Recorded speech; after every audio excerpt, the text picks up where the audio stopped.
Hi there, I'm Tim Irvin. And I'm Stacey Irvin. Welcome to the Totum Wellness Podcast. Welcome to the Totum Wellness Podcast. Zack Kelly, it's great to have you on this episode. Zack, obviously you've been at Totum for a while now working as a personal trainer, but you're really a little bit more than that. You got specialized honors in kinesiology as an undergrad, a BA in psychology, currently completing a master's of kin. And if I've got that right, cognitive stress and its effect on physiology. Yeah, Wow. Psychophysiology is the field. But basically my master's degree is kind of in the kinesiology department, but with a graduate neuroscience diploma as well. So That's cool. Yeah. You're kind of combining both degrees too, because cognitive would fall Totally. under the psychology realm. That's Yeah. great. yeah, Psychophysiology. psychophysiology. You're not going to ask me to spell that, are you? No. Okay, good. I Good. That's just probably one of the can't. rules that as a host. No spelling, spelling and tests. no math. So 15-year experience working with clients from a personal training perspective. And like there's lots of, I know that as an athlete, you played football in university as a slot back, had your own injury challenges. And that's one of the things that led you to this industry in the first place. And so your training is avoid injury, help people that are in pain or are working out of injury, which I think still with a performance element to it.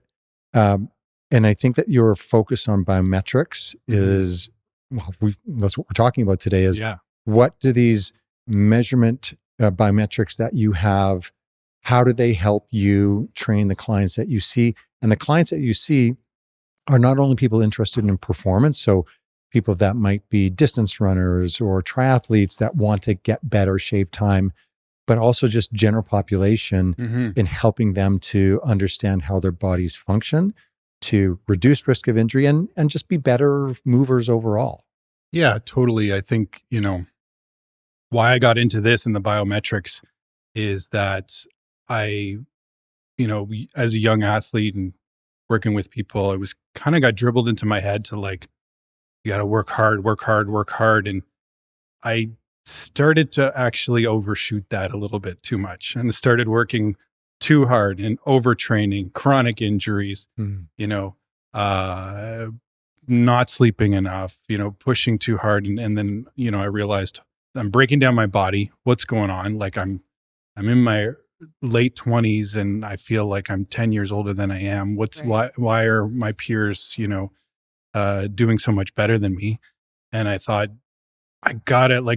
While I'm going through all this, science to learn, I'm actually not taking my own lessons.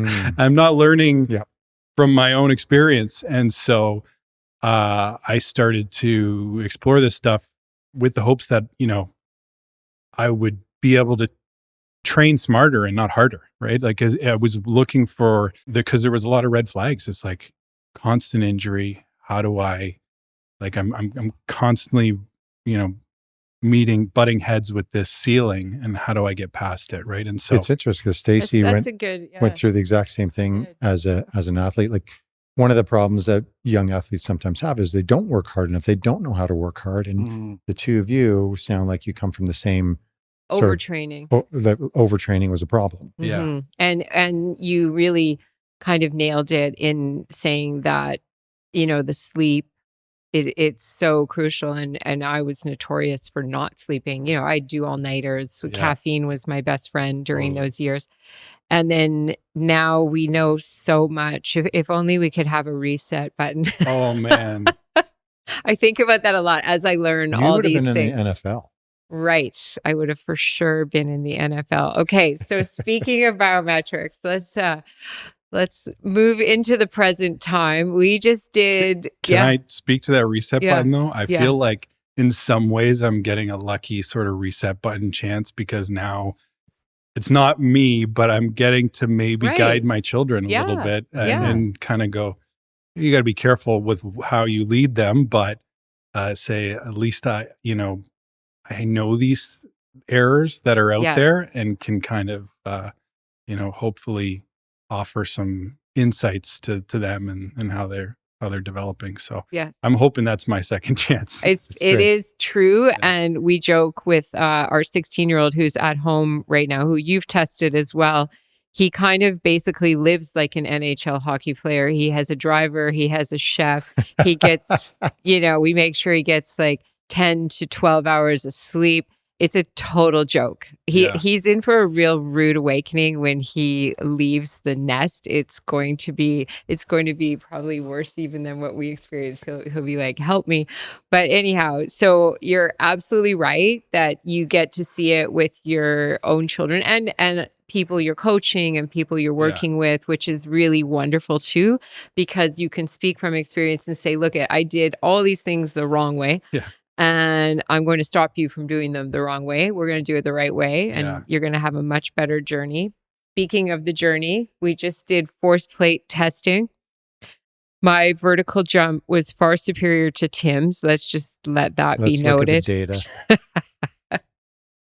It was really fun and Tim's really gotta pick up his game a yeah, bit. he does. I It do. was really fun and really enjoyable. The single leg, so we did double leg. The single leg was much more challenging. I feel like that's part of our age and those things, like our balance isn't quite as good. We don't do a lot of stuff on single leg. But it's a funny story because I used to be a high jumper as part of heptathlon, but that was my main event was high jump. I used to have a really good vertical. Mm-hmm. And we were at a hotel or something and we were just running. We were with the kids and we were trying to jump and hit a sign. And I went to do it, which look, that was a long time ago, but I should have been better than I was. And like the kids basically, they were laughing so hard, they were almost crying, like at how bad it was, how pathetic it looked. So I really tried to bring it for this because I was very sad that I had lost that much. And I just hadn't been doing the jump training. Since that time, I've been doing more jump training, realizing that I lost that springiness and I'd lost that tension in my ligaments and my feet and the strength. And you can get it back. Totally. So and you will have, you're lucky you will have a head start on getting it back because you had it before. Interesting. So like it is a lot easier to get it back if you have had it, but it's not to say that you shouldn't still work towards it if you never had it, right? Like if you're coming in from, someone's coming in from ground zero and they haven't had any jump training or springing this, you can still make a lot of ground in that area. So, like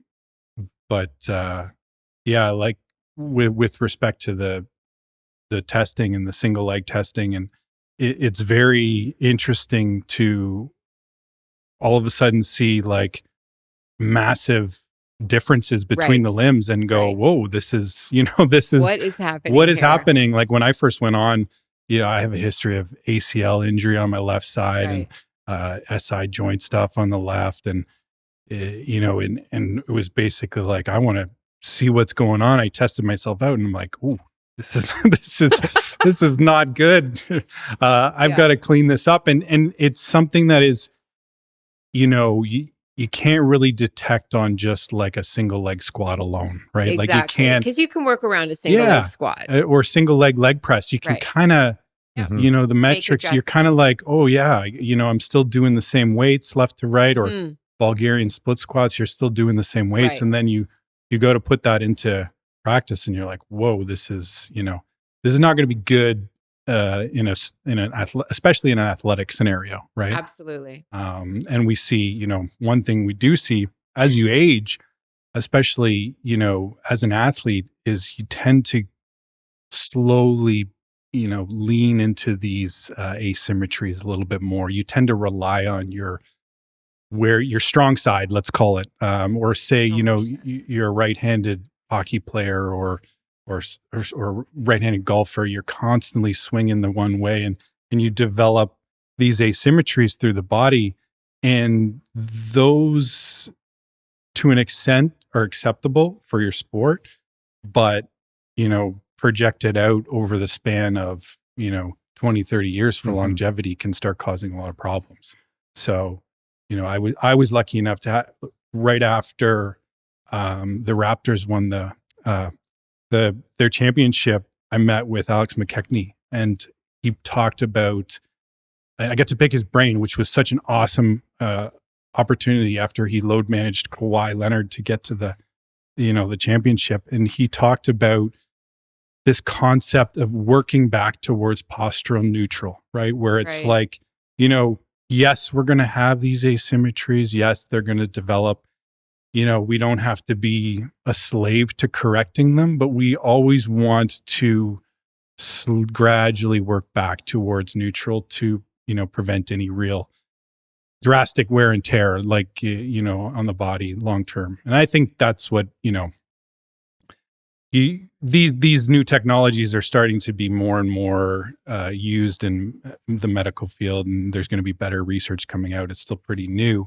And I think the athletes and the athletic, like the pro athlete world is really pioneering the way right now. But basically, I think we're going to see these sort of lateral biases or asymmetries start to be related to, hip replacements, start to be related to knee replacements, right? And so can we do a better job of detecting these things? Well, and I think for our population consuming this podcast, there are some athletes for sure, and there are people that are non-athletes. And I guess that's one of my first questions is for that population that wouldn't identify themselves as a former athlete or what have you. We know that there are practical applications for this. What's the applicability for sort of the general Totum client? Yeah, totally. I mean, a couple of different things. One, the good thing about having that springiness and jump and which you will get good detailed info on the force plates is you are better able to, react and catch yourself if you go to fall, right? Ooh, and falling is a real risk, right? Like especially later into life. They can, after I think you fracture a hip. I don't remember the actual stats on it, but it's a very the quick stats decline. Are not good. No, the stats are not after good. 65, it's the number one cause of death, not necessarily directly, but the complications that come with a fall. Yeah. This is such an interesting topic, and also to be noted, Tim was unbalanced just standing there. Yes. Right. So we can unpack that a bit. You really got to go there, hey? You know what? For entertainment, it's fine. It's fine. So I'll be the punching bag. Lots of people. They come in their resting tone. Unbalanced. Is totally unbalanced. Right? So to be clear on what this means is I'm standing there. It feels like I'm totally balanced left to right. And you show me the tablet, and there is a difference in force pressure between the legs. And I think that I'm completely neutral. Yeah. Right. Okay. And so I can adjust it, but that's my natural standing position is unbalanced. So I can speak to that then, what I'm going to see coming into clinic with my marathon runners and those types of that group is that that probably gets accentuated. It's one thing standing when you're in balance. That would be accentuated when you go for a run or whatever you do. And Tim has had quite a few nagging injuries and knee surgery. Yep. And could that have been prevented? It's possible. But no matter what, you are going to feel better if you can move yourself back towards symmetry with this data and with this knowledge. I think that is absolutely fascinating. Yeah, totally. And it's often, from my perspective, it is a circle of care type scenario where it's like, hey, I think there's stuff going on in the pelvis because there's these asymmetries. It's like, go see Stacy, check out, what, like she'll give you an exam, or go see, one of the other chiros here or physios, and we'll kind of together look at this problem, break it down and see, because usually those discrepancies, there's something going on upstream, obviously at the pelvis, and that's something we can catch early, right? My big thing is I think that's a hip replacement that we could catch early, right? I agree. That's where that's going, right? And and maybe we correct that, take the wear off that side that's being constantly Right. overused. These can be checked in as often as like, once a week, but Right. it's valuable at, once or twice a year, right? Like Love it's it. just to see the gradual progression of like, hey, I've implemented a strategy to try and correct this asymmetry for some exercises. Did it work? Right? Like Such a cool idea. Yeah. did and in some ways, I try and preface the clients based on the results. It's like, sometimes coming back in the exact same a year later is not bad. And I know this sounds like a cop out, but if the decline is heading in one direction, Mhm. if the decline is, hey, you're going to be slowly getting more and more polarized, you're Right. going to be slowly getting slower and slower, you're slowly going to be getting less strength.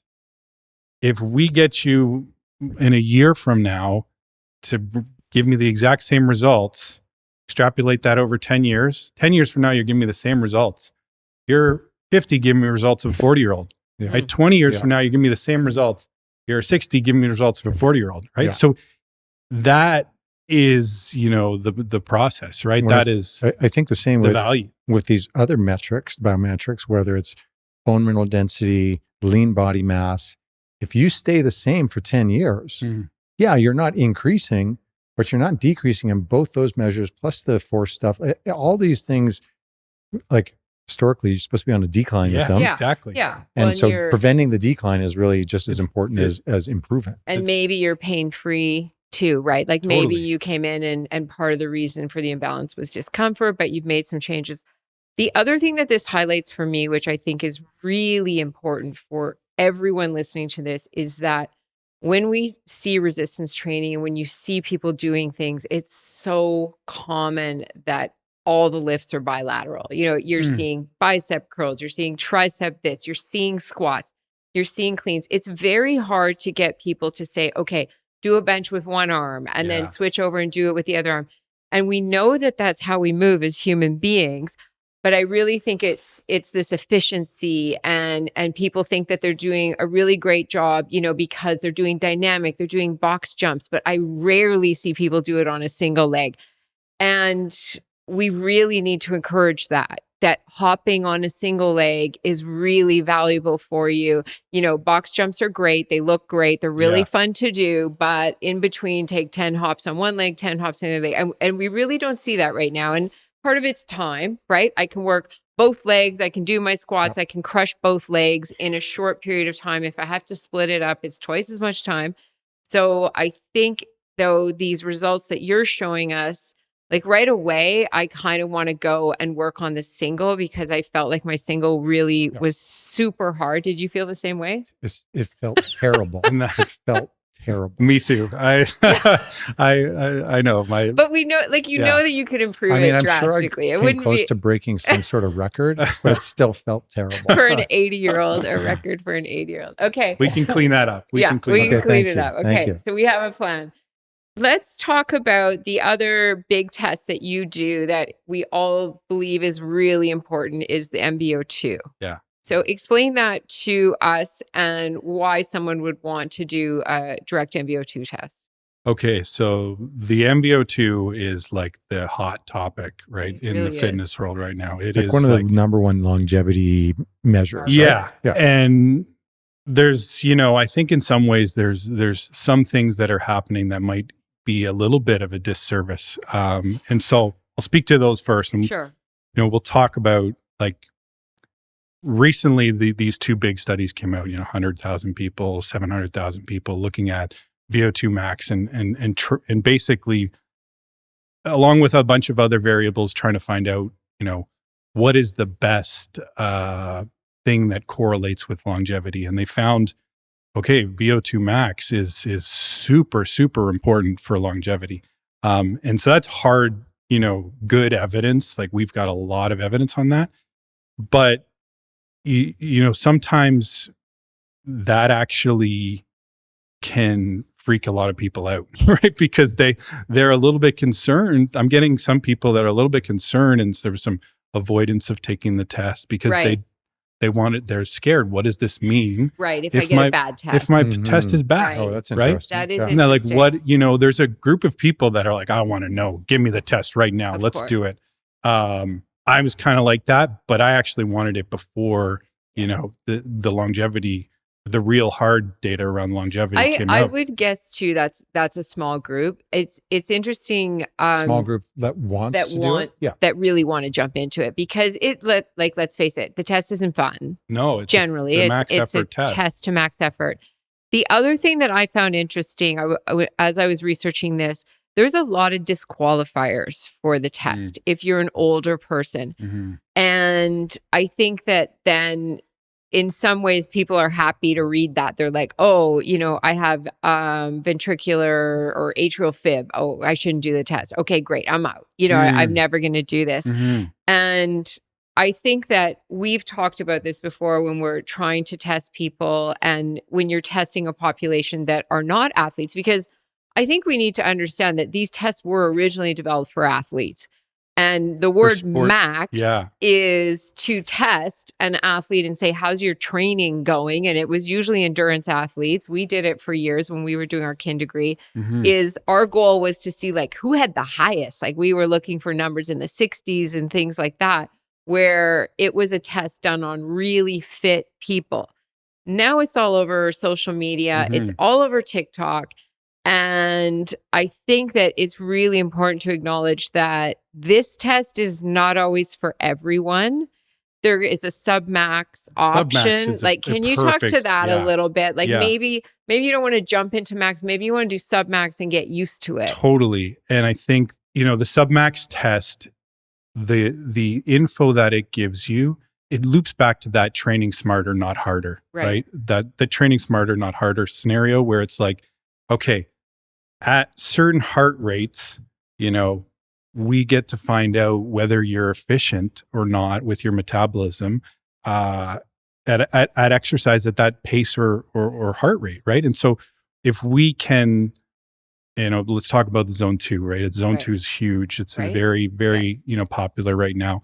There are great ways to estimate it. If you don't have a test, we can talk about that later. But one of the beneficial things about this, Submax test is you actually find out hard data on where your zone 2 is. And for me, although I was trying to use the effective estimates, I was like 20 beats per minute off. Really? Yeah. Were you above or below?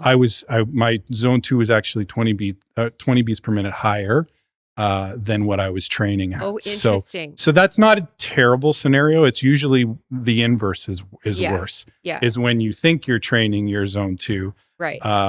Which is actually probably more common. Yeah, more common. For sure. Is where you think you're training your zone 2 and you're actually, training your lactate threshold, right? Right. And you've blown past the, benefits of training the more slow twitch aerobic fibers and the cardiometabolic benefits you're going to get, the benefits for diabetes and stuff like that. You've blown past those. And the thing is that we kind of got into this scenario in the fitness world where it's like, how can we be as efficient as possible? And so, certain workouts became very, very heavily, favoring high intensity interval training. Right. Yeah. And so, everyone's going after the, Peloton's high intensity spin class, Tabatas, like how can I get the most, in the least amount of time? Yeah. And I think that people, there's a tendency to do it in the fitness industry. They take that and they go way to the extreme with it. Yes. Yeah. And now we're missing, I get people coming to me all the time where they've got this, terrible zone 2 and they're experiencing, anything from overtraining issues to sleep disturbances to, weight gain, to blood sugar fluctuations because they're constantly training high intensity. Like that's all they're doing 3 days a week, high intensity interval training. no low aerobic steps, Right. no other work to kind of support that stuff. Right. And is that like a Barry's class or an F45 class? Is that sort of Those, Yes. I mean, there's definitely lots of those classes out there, and I think I see their appeal, right? Because they're high energy, they're Mostly the engaging, efficient, right? the efficiency. They're efficient, right? You're sweating, Yeah. you're working hard, you're there with your friends. Okay, just to clarify for people who kind of have no idea what we're talking about, zone 2 would be defined. How would you define zone 2? So basically, you are operating at 2 millimoles of lactate, blood lactate. So basically, you're just pushing yourself, your aerobic fibers just, hard enough that they are, you're pushing them for a training effect, Right. but you're not going into training the more sugar burning zones, right? And Right. so the lactate development and whatnot. And so you're trying to maximize the mitochondria efficiency and density of the slow twitch fibers, right? Okay. And so that's defined by, like, the hard definition is defined by like a lactate level, but in the technology that I use, there's two different ways that they look at it. They look at it through CO2 function, Right. and your ratio of CO2 that you're consuming compared to Right. oxygen. Your RER is one of those measures, and so basically, if we find that you're burning sugar for fuel, like in very low heart rates, we know, okay, this is the area that you got to work on more, and Right. this is the way you're going to see that benefit and translate to real life when you're working on zone 2 is a couple things. One, the recovery you're going to get from your regular workouts is going to go through the roof. People that have bigger zone 2s, they recover better. They can That's right. tolerate way more workload. So let's say, if I'm talking to a training or athlete population, that's Right. why they should be focusing on it. Or even just your general population. You have a big zone 2, you're going to go out and you're going to do a bunch of gardening one day, Right. and you're going to be, okay the next day. You're not going to need You're not gonna, 3 to 4 days, to recover. to recover from Yeah. that, right? And with that also, like from a more athlete perspective, the bigger your zone 2 gets, it's a very enjoyable when you can carry a fast pace in your run and feel like your zone 2, by definition, you're not really getting tired. You can Right. kind of do this Right. pace for Oh, I like a that. long time. I think that's the practical question is, so if it's me, I don't know any of that information. Yeah. I mean, I do, but let's pretend that I don't know any of it. It's all Greek, right? I didn't understand a word that you said. So for me, when I go to do my run, my bike, my swim, what are signs that I should be looking for? That's part one. And part two is there a heart rate kind of thing that I could look at for me? That I'm 40 years old, 220 minus your age is 180. What percentage of that max heart rate should I be at? I personally think the best estimate in this scenario, if you want to estimate it without getting a test done, is the talk test. So the talk test is basically, Can you talk? is basically you want to be, so you want to be training your zone 2. You want to be stressing yourself so that a conversation is a little bit labored, but you could still have one, right?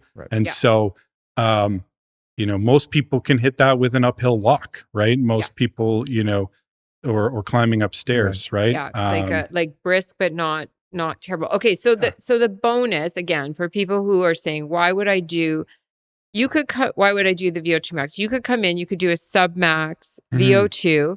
You could tell me exactly a heart rate range for me. So you'd say, here's your zone 2 range.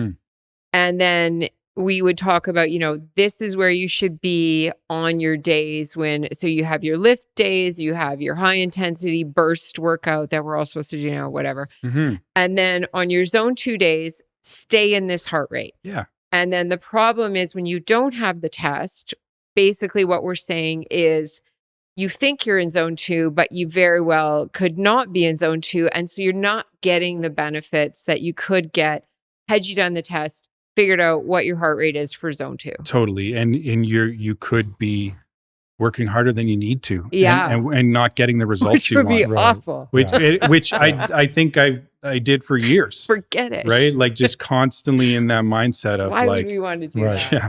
Then we were like, Well, killing that's what it's ourselves. about is like, Yeah. can you, hit that sweet spot, like of, how do I put in, just the right amount to get the most results, right? That's awesome. Yeah. And that that's what we metric, wanna that know. objective metric informs your decision making, makes it really easy to do something, because the way that you two saw the world was harder, longer is better. Yeah. Like I'm going to be ahead of everybody else, Right. 'cause but I'm you did yourself outtraining a them. disservice. And had you had the information, Yeah. you'd be like, okay, now I understand that when I'm supposed to be working hard and intense, I do, but that's not every workout.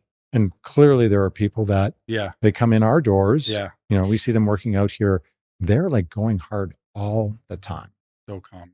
Yeah. It's so common. Well, because you feel like you have to do something with, you've made the effort to come in. With this type of test now, okay, so say I've done some I've done some Submax. I'm getting comfortable with that.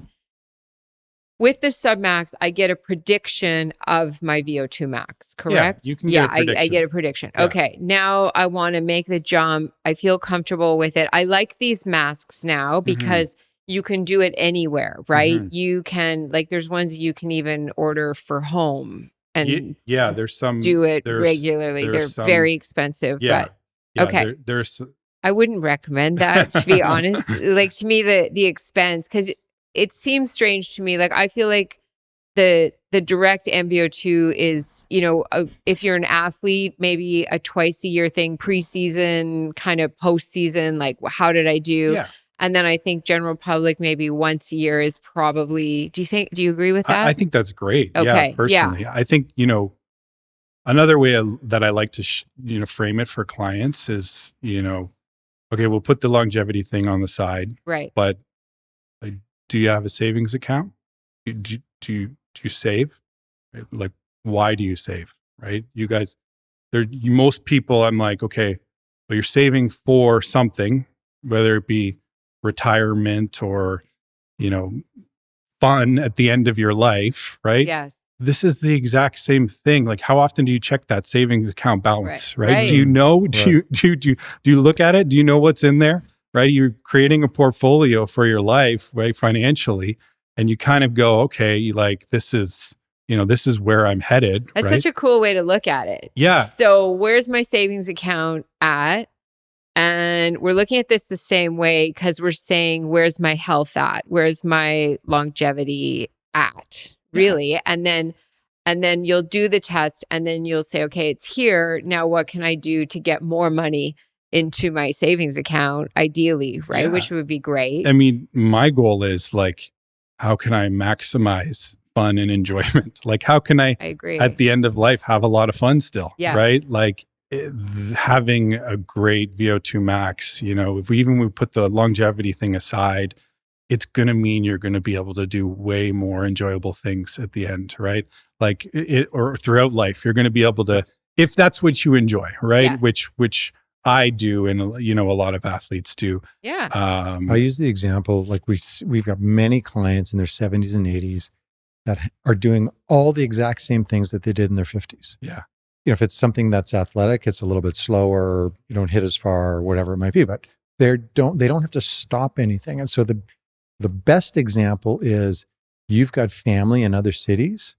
And if you have to stop traveling because you can't physically travel, that could happen when you're 70. Yeah. And wow, what a drag that is to not be able to see the world or see people that you're close to. And so we're lucky because we have so many examples of clients that are, again, over 70, no change in their lifestyle. And the other thing that I think is important, so there are a bunch of people listening to this that are 40. Well, how old are your parents? Are they 70? Change can be made even at 70 to be able to lengthen this thing out and improve the quality of those last 15 years. Yeah. And especially even at the 70, like if you take that mindset of like, okay, let's just stop the decline from here. If you're, maybe you're not turning into running marathons, but you can very realistically stay exactly where you are for the next 15, 20 years if you're consistently putting in the effort. Yeah. And that's when usually around the time when it becomes very, very important. But yeah, it's a good example as well. Okay, so you've convinced me that I'm going to make a confession is that I've always been afraid of these tests. Tim's the opposite. He, even in university, he scored like off the charts, like stupidly off the charts. And so he liked to do them all the time because everybody look at their results and be like, oh my God, right? I know. See, you weren't good on the force plate, but we know you're very good at the MBO2. So my situation was all like as an athlete, I had exercise induced asthma. And the whole idea of that mask and the thing in the mouth like really freaked me out. So we would be doing it in the lab and I'd just be like, no, it's not going to be for me. And then now as an adult, I do have atrial fib and it freaks me out a little bit too. But I would be open to trying the Submax. And so I'm wondering, can you just explain, like, just to people who have never done this, no idea, like you show up, you're changed, you can eat, you're hydrated. Yeah. Like what is the test and how long does it take? Just so people know. Typically you want to rest 24 hours before, right? You want to have a snack, 2 to 4 hours before, if you can, right? Sometimes people come in, sometimes they do it fasted and that's okay. But then, you want to be hydrated as well. That's obviously a good thing. We obviously have screening handouts that people have to go through, like if they have atrial fib or something like that. Usually what they have to do is go to a cardiologist first and they get some sort of recommendations to base the test on, right? Like only take this person up to this heart rate, right? Like, and you can still get valuable information. Like my father-in-law's got atrial fib and I'm planning on doing a test with him. But we're just going to take him up to, that heart rate, max heart rate, which he's allowed to work at. No pushing him beyond there. And, he can still get more accurate I like that, estimates of your VO2 with that information. We can understand, what your metabolism is doing, whether it's, burning a lot of fat, where the fat max is, a big thing as well. Like I talked about zone 2, but finding your zone 1 and your fat max, where the point in time where you're burning the most fat during exercise is extremely beneficial for recovery. Like if you are doing a recovery workout because you've, worked really hard, you had a tough workout or whatever, you've overdone it, like finding that, heart rate zone to get into, to enhance your recovery, smart. Enhanced oxygen delivery, right? Low strain on the body. Those workouts, especially for mature athletes, tend to become way more important than the hard workouts. Could be stretching, it could be lots of stuff that could get you into that heart rate, things that you enjoy. Could be totally. Could be like a brisk walk, right? But knowing that just tends to be helpful. It's good information. It's good information. So it sounds start to finish, these submaximal tests are like fairly short, right? Yeah, probably a Submax test would probably be around 10 minutes. You can, depending on the person, if you have to make some adjustments. You've got a heart rate cutoff. And then a max test, you're testing like 15 it could be even 13 minutes. It could be 3 minutes longer. Could be like 12 really to kind of 15-ish or 16, depending on what modality you use too, right? So people have a choice of pretty much anything now because the masks are portable, but the most common would be treadmill, bike. Most common are treadmill and bike. And I personally prefer the treadmill over the bike. I think there is some research that suggested the treadmills are slightly more accurate than the bike. Right. But I do think if you are a cyclist and that's your sport, Right. it's very valuable to For sure, do it on the because bike. you'd be better on the bike, or Yeah. maybe if you're someone that only does like cycle classes, or I'm thinking injuries too, right? Like Totally. that you've got a knee issue or something, but we can easily get your heart rate up on the bike and get a good test and get good data. Mhm. That is very exciting. Okay, I'm going to book it. Wow. Let's do it. You've convinced me. Let's Yeah, do it. good for you. I have a question. I'm going to flip back to the force plate because Yeah. I'm curious about this. So I was a right-handed player, Mhm. and that means I would jump off my left foot. If I was Mhm. playing basketball, doing a layup or something like that. Stacy was a left-footed jumper and as a high jumper. Theoretically, if we tested in our athletic prime, our left leg should have a higher vertical jump. That's a great question. I don't necessarily Okay. think that that's the way to Right. interpret it, because sometimes in that jump, there's a catch and explode out, I right? see. So, and the right is a bit more well developed at the push off, Okay. right? Right. So Okay, got there is it. like, if you think of a that's high interesting. jumper, Yeah, somewhere. sure, sure. they're exploding and there's a sort of, eccentric recoil that happens. They catch, then they explode. So that limb tends to get better at the stretch shortened cycle, right? Where it kind of gets that full motion. Whereas the hard push off tends to be a little bit more the dominant limb. So, and those things tend to be interpreted a little case by case. Yeah, nuanced. Yeah. Well, this is awesome, Zach. Great information. I think that understanding these metrics and objective things better is really helpful for everybody listening. It's obviously Stacy's going to do one of these. So, and she's done a bunch of other stuff too that is giving her much better decision-making capabilities. And I think that that's really what it comes down to. Yeah. We're going to post that I have a higher vertical than Tim on the website somewhere. We don't want to lie. I don't lie to people. To be determined. All right. That's true. Well, you're definitely more symmetrical. We know that for sure. We know that for sure. I'll give you that. That's something. That's something. He can beat me on the MBA. Let's go for a run later. Yeah, God. Thank you, Zach. It was problem. great. It was fun.